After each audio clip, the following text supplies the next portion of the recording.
सौभाग्य की एक बात यह कि ईरान के लोगों को नौरूज की बधाई तो नेतन्याहू ने भी दी, दुनिया के कई नेताओं ने दी, अमेरिका में बैठे पिछले शाह के बेटे ने भी दी।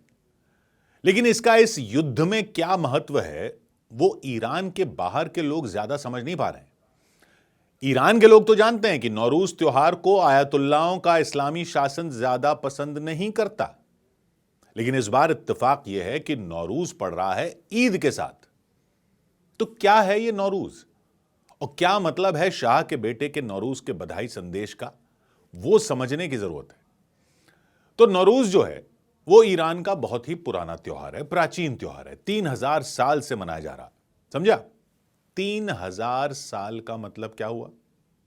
3000 साल का मतलब यह हुआ कि इस्लाम आने से पहले का त्योहार है, जब ईरान का नाम फारस हुआ करता था और ईरान में पारसी लोग रहते थे, जिनको इस्लाम आने के बाद भारत में शरण लेनी पड़ी थी।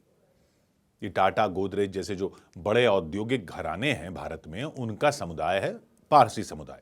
ये समुदाय भारत में ईरान से ही आया था, 1300 साल पहले आया था। ये उन लोगों का त्योहार है। पारसी लोगों का धर्म कहलाता है ज़ोरोएस्ट्रिनिज्म, ये उनका त्योहार है। भारत में पारसी इसको नवरोज कहते हैं, ईरान में इसको नौरूज कहते हैं। और नाम से ही आप समझ सकते हैं, नव और रोज, नवरोज यानी नया दिन। और असल में यह पारसी नए साल की शुरुआत होता है। अब अगर आप यह सोच रहे हैं कि हिंदू नववर्ष भी तो अभी पड़ रहा है, तो बिल्कुल सही सोच रहे हैं। हिंदू न्यू ईयर भी इसी टाइम पड़ता है, क्योंकि हिंदू कैलेंडर और पारसी कैलेंडर दोनों सूर्य पर आधारित हैं। और जैसे यहां चैत्र का महीना शुरू होता है तो उनका भी नया साल शुरू होता है। और फारस का यह सबसे बड़ा त्योहार हुआ करता था। यह वो प्राचीन त्योहार है जो इस पूरे इलाके में मनाया जाता रहा है। मराठी गुड़ी पड़वा मनाते हैं, कर्नाटक आंध्र में कई जगह उगादी मनाया जाता रहा है, सिंधी चेटीचंड मनाते हैं, कश्मीरी पंडित नवरेह मनाते हैं, कई इलाकों में चैत्र नवरात्र का पर्व होता है। सब इसी टाइम होता है और लगभग उन्हीं दिनों के आसपास नौरूज भी पड़ता है, क्योंकि ये सब कैलेंडर सूर्य की चाल पर आधारित है। लेकिन फिर वहां इस्लाम आ गया अरब से, और फिर जो फारस था वो ईरान बन गया। लेकिन यह त्योहार फिर भी मनाया जाता रहा। बहुत गिने चुने रह गए पारसी वहां पर, लेकिन यह पूरे ईरान का त्योहार बन गया। ईरान में भी मनाया जाता है, अजरबैजान में भी मनाया जाता है, कजाकिस्तान में भी मनाया जाता है।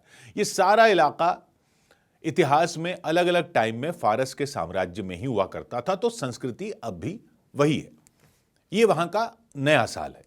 नौरूज या नवरोज इस साल है 20 मार्च को और हिंदू नया साल 19 मार्च को। और इस बार इत्तेफाक तो यह है कि 20 या 21 को ईद भी है। लेकिन नौरूज मनाना मतलब ईरान के इस्लाम आने से पहले के इतिहास को मनाना। यानी ईरान की पहचान सिर्फ इस्लाम से नहीं है, बल्कि यह प्राचीन संस्कृति है जो हजारों साल पुरानी है। मतलब इसका मतलब क्या हुआ कि ये वाली पहचान इस्लामी क्रांति वाले शासन को उतनी पसंद क्यों नहीं आती, यह समझ में आता। और शाह के बेटे जब नौरूज की बधाई दे रहे हैं तो वो असल में ईरान के लोगों को याद दिला रहे हैं कि उनकी पहचान सिर्फ एक इस्लामी देश के रूप में नहीं है। ये इस्लामिक रिपब्लिक ऑफ ईरान वाली पहचान तो आयतुल्लाहों के शासन ने दी है। यानी शाह के बेटे चाह रहे हैं कि इस साल नौरूज को धूमधाम से मनाकर इस्लामी शासन को विरोध का संदेश दिया जाए। हालांकि इस्लामी शासन में नौरूज मनाने पर कोई बैन नहीं है, लेकिन कट्टर धर्मगुरु इससे दूरी बनाकर रखते हैं। लेकिन इस साल ईद भी उसी दिन पड़ रही है, तो त्योहार मनाने से रोकना ही मुश्किल हो जाएगा। नौरूज का त्योहार यह मान लीजिए कि एक तरह से दिवाली और बसंत पंचमी के मिश्रण की तरह मनाया जाता है।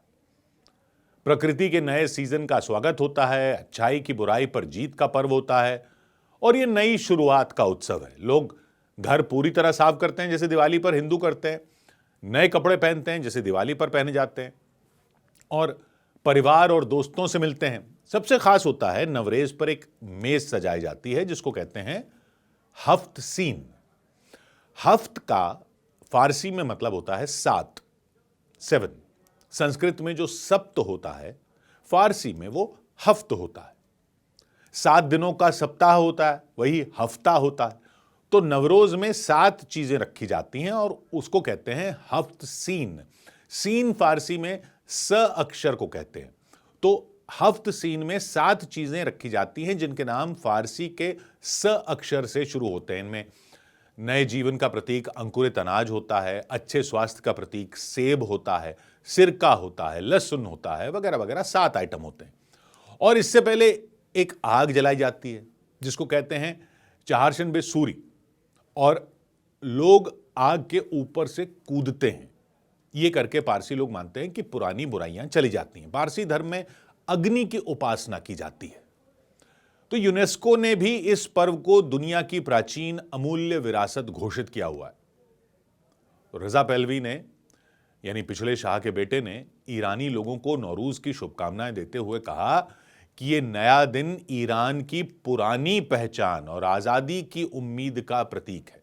वो कहना चाहते हैं कि यह इस्लामी शासन के खिलाफ ईरानियों की आजादी की लड़ाई है। रजा पहलवी ने कहा कि यह ऐतिहासिक मौका है, लोग एकजुट होकर शासन को हटाएं, नया ईरान बनाएं जहां शांति हो, खुशहाली हो, पुरानी फारसी संस्कृति लौटे। उन्होंने दुनिया से भी कहा कि नया ईरान ऐसा बने जो बिना इस्लामी रिपब्लिक के हो, जहां कोई युद्ध ना हो, आतंक ना हो, परमाणु खतरा ना हो। ऐसा नहीं कि शाह के टाइम में लोग इस्लाम को नहीं मानते थे। रजा पहलवी तो खुद भी मुसलमान है, ईरान के लोग भी ज्यादातर मुसलमान ही हैं, लेकिन वो इस्लाम आने से पहले की संस्कृति को नकारते नहीं है।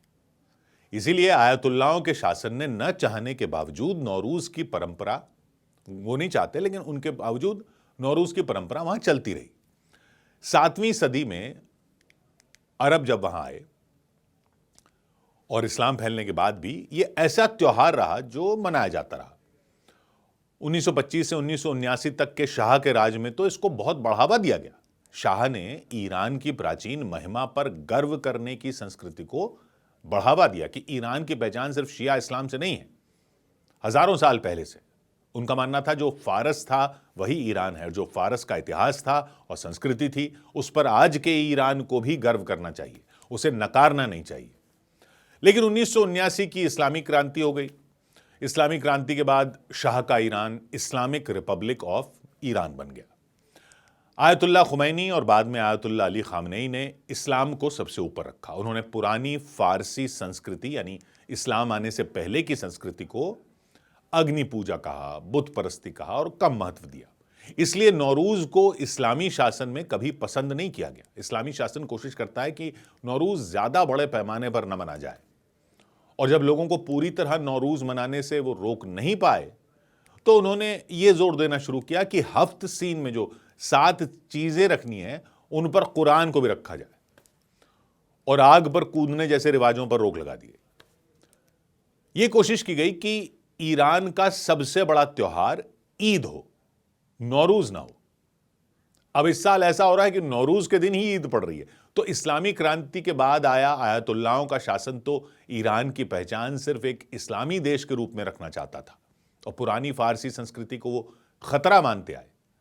लेकिन वहां के लोगों में नौरूज का इतना क्रेज रहता है कि वो इसको पूरी तरह तो बंद कभी कर ही नहीं पाए। आज भी ये छुट्टी ही रहती है, भले ही कई कट्टर लोग इसे गैर इस्लामी कहते हैं। और अब कई ईरानी नौरूज को इस्लामी शासन के खिलाफ विरोध और अपनी असली पहचान का प्रतीक मानते हैं। ईरान में इस वक्त जो हो रहा है उस माहौल में नौरूज और ईद का एक साथ पड़ना, ऐसा लगता है कि ये कोई इत्तेफाक, वो इत्तेफाक है जो इस युद्ध के सबसे बड़े सवाल को सबके सामने रख रहा है कि आने वाला साल ईरान को किस दिशा में ले जाएगा। 100 बात की एक बात।